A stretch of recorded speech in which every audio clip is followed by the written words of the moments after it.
Punjabi singer Gary Sandhu विवाद में घिर गए हैं। 4 दिन पहले अमेरिका के कैलिफोर्निया में लाइव शो के दौरान उन पर हिंदू देवी देवताओं के भजन का अपमान करने का आरोप है। उन्होंने भजन को अमेरिका के राष्ट्रपति डोनाल्ड ट्रंप के साथ जोड़कर गाया, चलो बुलावा आया है, ट्रंप ने बुलाया है। इसके बाद लोगों में नाराजगी फैल गई।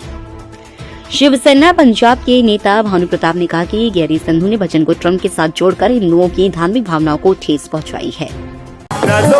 बुलावा आया है, ट्रंप ने बुलाया।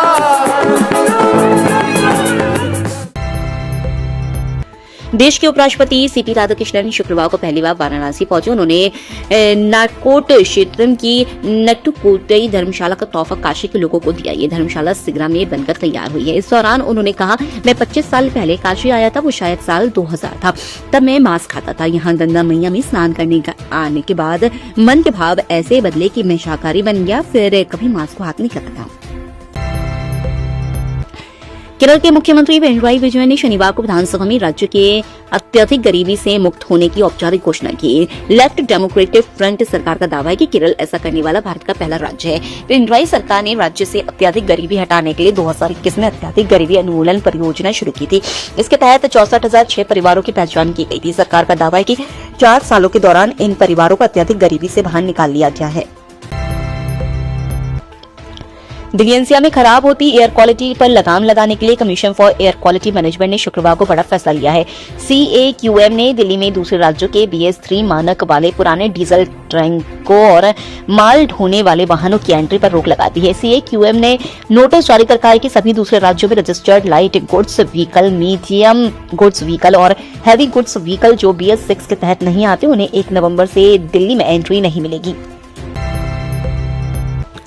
भारतीय सेना की कर्नल सोफिया कुरैशी ने कहा है कि ऑपरेशन सिंदूर से भारत की युद्ध रणनीति में बड़ा बदलाव आया है। यह ऑपरेशन भारत की मल्टी डोमेन प्रिसीजन वॉरफेयर का प्रमाण बन गया है।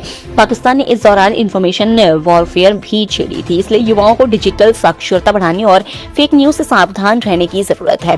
कर्नल कुरैशी मानकेश्वर सेंटर में आयोजित Chanakya defence dialogue young leaders forum में स्पीकर के तौर पर पहुंची थी, जहां उन्होंने भारत की युद्ध रणनीति में युवाओं की भूमिका पर अपनी बात रखी। देवोत्थानी एकादशी के पावन अवसर पर शनिवार तड़के 4:04 पर पंचकोसी परिक्रमा का शुभारंभ हुआ। ये परिक्रमा रविवार तड़के 2:57 तक चलेगी। करीब 15 किलोमीटर लंबी यह परिक्रमा अयोध्या धाम की परिधि में होती है। करीब 4 से 5 श्रद्धालु राम राम कहते परिक्रमा कर रहे हैं।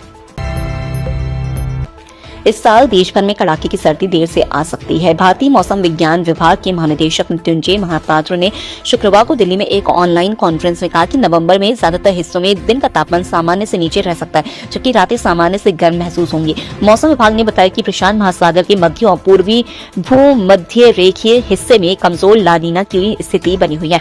यह स्थिति दिसंबर 2025 से फरवरी 2026 तक बनी रह सकती है। लानीना प्रभाव में समुद्र का पानी सामान्य से ठंडा होता है। न्यूयॉर्क सिटी के मेयर पद के डेमोक्रेट उम्मीदवार ज़ोहरान ममदानी ने शुक्रवार को एक गुरुद्वारे में पीएम मोदी के खिलाफ विवादित बयान दिया। उन्होंने कहा कि मोदी और भारत सरकार अल्पसंख्यकों के खिलाफ हिंसा की नीति अपनाती है।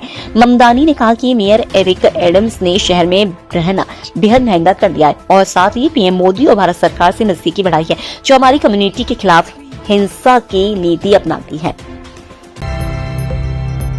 जमैका में कैटेगरी 5 के हरिकेन मेलिसा के टकराने के बाद हालात खराब हो गए हैं।